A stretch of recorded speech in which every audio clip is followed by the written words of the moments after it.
The Freemasons Hall, on the corner of Dorcas and Ferraz Street, South Melbourne, or Emerald Hill, as it was originally named, has been the home of the Melbourne Camera Club since the club purchased the building in the late 1970s. The building came into being when, in 1876, the members of the Yarra Yarra Lodge of Freemasons purchased the land on which was to be erected a Freemasons Hall. Emerald Hill architects, Adamson and McKean, were entrusted with the work of preparing plans. The builder was Mr. Leonard Hafner, and the cost of the building, when complete, was expected to be £2,500. As it turned out, it was probably less than that, at about £2,000. The Age, on the 10th of June 1876, reported that the front and side elevation is of a most appropriate character, being of the Corinthian order of architecture. The main entrance is from Dorcas Street and is of a most commanding style. Over the doorway will be placed the coat of arms. Mystery has surrounded this amazing coat of arms. Whose coat of arms were they? Well, it turns out they are of the District Grand Lodge of Victoria, as 1876 was before the Grand Lodge of Victoria was united. The Latin words Audi, Vide, Tace, inscribed below, translates as hear, see, be silent.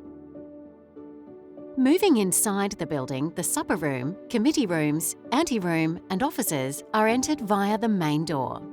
The supper room, now used as a photographic studio, could seat about 100 guests. Other rooms are used as a darkroom, kitchen and storage. It took only a few years for Yarra Yarra Lodge to lose the building due to financial difficulties. However, they reacquired it again in 1910, only to stop meeting there again by 1925. From then, the building was occupied variously by church groups, the Tri-Boys Society and others, until Joseph Taylor took over the building to run his automotive business from 1927 to 1966, specialising in Dijon, Bouton and Talbot cars. After his death in 1966, the building gradually fell into disrepair until it was forcibly acquired by the council and subsequently sold to the Melbourne Camera Club in 1979. We first looked at this building and rejected it, but came back to it later. The council had changed their requirements. It was in a very poor state, and we had our first meeting in the club rooms downstairs on a dirt floor. The contract for the major restoration was $100,000 plus a lot of work by club members. In fact, I think it affected our photography for at least the next 10 years. The Melbourne Camera Club has a history of continuous activity since it was founded in 1891, making it one of the oldest photographic clubs in Australia. The club was the inspiration of Ludovico Hart, the instructor in photography at the Working Men's College.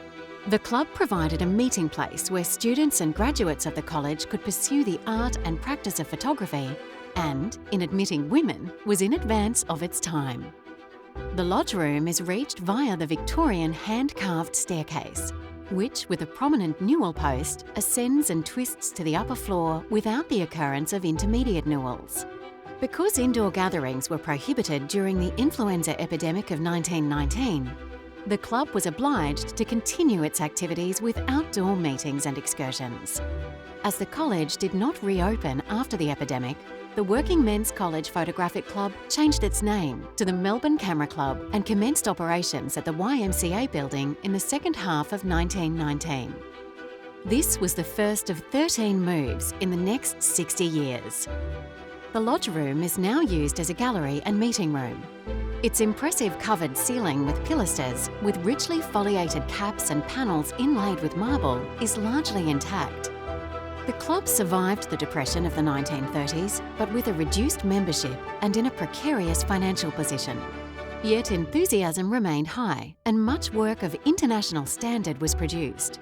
A permanent collection of prints and slides was started in 1948, and the club now has a substantial collection of prints and photographic memorabilia.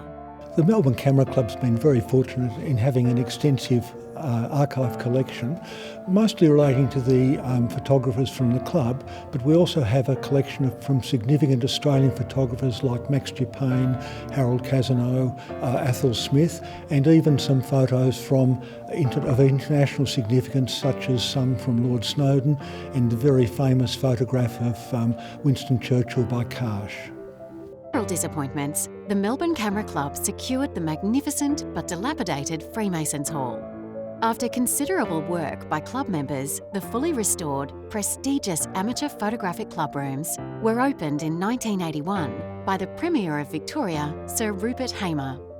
Today, the club is still thriving, offering many special interest groups, public exhibitions, competitions and weekly meetings to its more than 250 members. Since 1876, this building has been successfully repurposed and continues to attract interest and engage with the local community. Fortunately, the Melbourne Camera Club owns this beautiful historic building that has stood the test of time. It's unusual for a camera club to own its own premises. However, I believe this paves the way for the future of this building and for many generations to come.